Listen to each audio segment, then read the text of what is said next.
గతంలో ఒక వచనం చూసుకున్నాం. వేషధారులు అంటే ఎవరంటే, తన కంటిలోనున్న దూలము నెంచక తన పొరుగువాని కంటిలోనున్న నలుసును వెతికే వ్యక్తి ఎవరైతే ఉన్నాడో వాడు వేషధారి అన్నాడు యేసయ్య.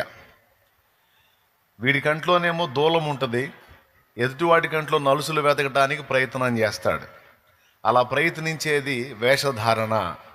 వేషధారి, ముందు నీ కంటిలోనున్న దూలమును తొలగించుకోనము, నీ పొరుగు వాని కంట్లో నలుసు అప్పుడు నీకు తేటగా కనపడిద్ది అన్నాడు.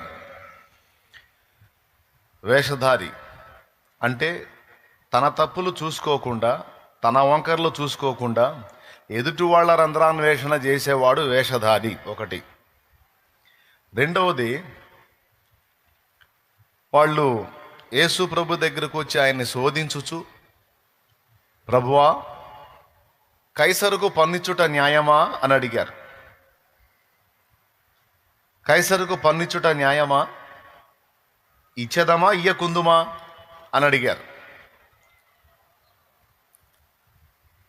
అంటే ఇవ్వాలి అన్నాడు అనుకో, మరి నా రాజ్యం వేరు, నేను దేవుని రాజ్యాన్ని స్థాపించడానికి వచ్చాను, పరలోక రాజ్యం అంటావు కదా, అంటే ఈ లోక రాజ్యాన్ని నువ్వు ఆమోదిస్తున్నావా? మరి నా రాజ్యం వేరు, నాది పరలోక రాజ్యం అంటున్నావుగా, ఆ రాజ్యమే వచ్చిందని ప్రకటిస్తున్నావుగా అని అడుగుదామని. ఇవ్వద్దు అంటే ఈ మ్యాటర్ తీసుకెళ్ళి కైసరికి కంప్లైంట్ చేసి, ఇదిగో నీ ప్రభుత్వానికి వ్యతిరేకంగా ఆ బోధకుడు మాట్లాడుతున్నాడని ఈయనను శిక్ష వేయించడానికి లౌక్యం, తెలివి, యేసు ప్రభుని ఇరికిద్దామని అక్కడ కూడా ఈ పదం వాడాడు. ఏం వాడాడంటే, వేషధారులారా నన్నెందుకు శోధించుచున్నారు, రూక ఒకటి నాకు చూపించండి అన్నాడు.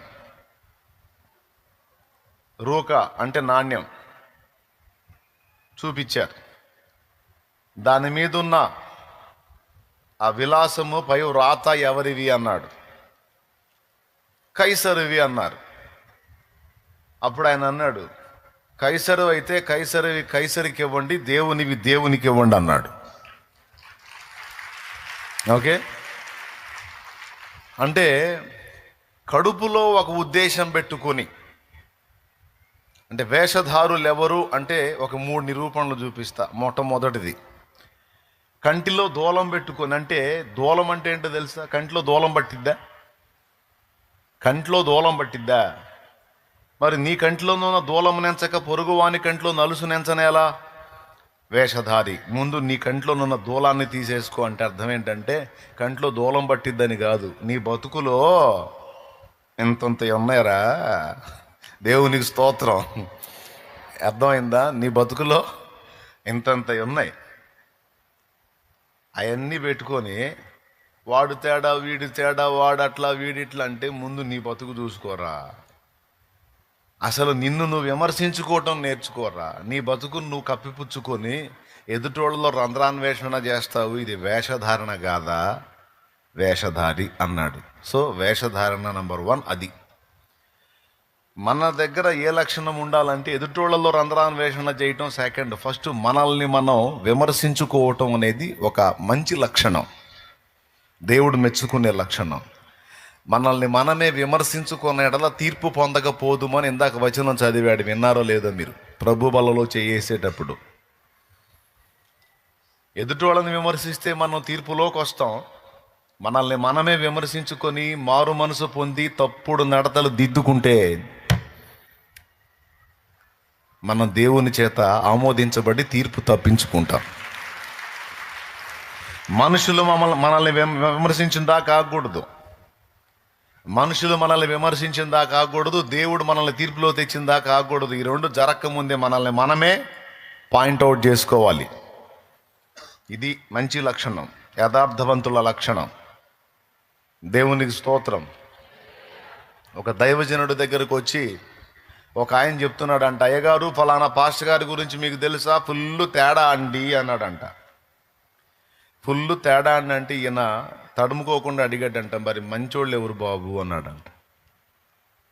మంచోళ్ళు ఎవరు ఒకడిని చూపించున్నా.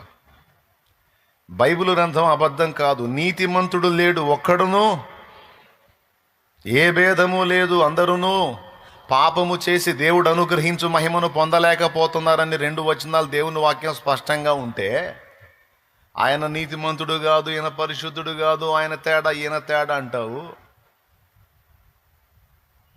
అసలు వాడు తేడానా, వీడు తేడానా, ఆమె తేడానా, ఈమె తేడానా అనే ఎంచేంత పరిశుద్ధుడిని నేనైతే కాదయ్యా. నాలో ఉండే లోపాలు నాలో ఉన్నాయి. కాబట్టి వాళ్ళ పాపాలు వీళ్ళ పాపాలు ఎంచడం ఎందుకు? నన్ను ఏదో ఆయన కృపతో కరుణించి ఆయన రక్తంతో కడిగి పరిశుద్ధపరిచి నిలబెట్టాడు. లేకపోతే నేను అందరికంటే తేడా అన్నాడు. అప్పుడు వీడికి సౌండ్ ఆగిపోయింది. అది యథార్థవంతుల లక్షణం. అవతలోడు తేడా అనగానే మనమేదో నీతిమంతులమైనట్టు అవునా ఏందంట అని బిల్డప్ ఇవ్వకూడదు. ఎంతమందికి అర్థమైంది? అవతలోడు తేడా అనగానే అవునా నాకు తెలియదే ఆహా అని నీతిమంతుడా నువ్వు చెవినివ్వాల్సిన అవసరంలే. వాళ్ళు తేడా వీళ్ళ తేడా ముందు నేనే అనుకునే వ్యక్తి యథార్థవంతుడు.